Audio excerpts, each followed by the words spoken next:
નમસ્તે બાળ મિત્રો, કેમ છો? મજામાં ને? આ સમર વેકેશનમાં તમે શું કરો છો? તો ચાલો ને આપણે શિક્ષણ કુંજ દ્વારા આયોજિત ઓનલાઈન ધમાચકડી સમર કેમ્પમાં વિજ્ઞાનના પ્રયોગો વિશે જાણીએ.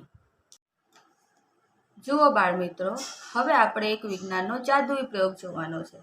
આ પ્રયોગની અંદર સૌથી પહેલા એક કાગળ લેવાનું છે. કાગળમાં વચ્ચે સિક્કો મૂકવાનો છે. સિક્કો મૂક્યા બાદ તેના ઉપર આ રીતે ગ્લાસ મૂકવાનો છે. હવે ખાલી ગ્લાસમાં ઉપરથી જોતા સિક્કો દેખાય છે. તેની બાજુએથી જોતા સિક્કો દેખાય છે. પણ જ્યારે આપણે એની અંદર આવી રીતના પાણી રેડીશું ત્યારે ધીમે ધીમે સિક્કો દેખાવાનું બંધ થઈ જાય છે. બાજુએથી જોતા પણ આ શું થઈ ગયું? સિક્કો તો દેખાતો જ નથી. સિક્કો થઈ ગયો ગાયબ. હવે બાળ મિત્રો, આ કેવી રીતે થયું? તમે પ્રકાશના વક્રીભવન વિશે વાંચ્યું હશે.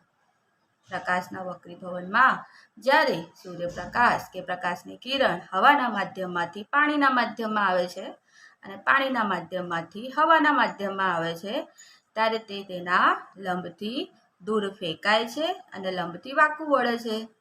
એવું આપણે વાંચ્યું છે. તો એ જ સિદ્ધાંત ઉપર આ પ્રયોગ કાર્ય કરે છે. જેથી સિક્કો ગાયબ થઈ જાય છે. આભાર.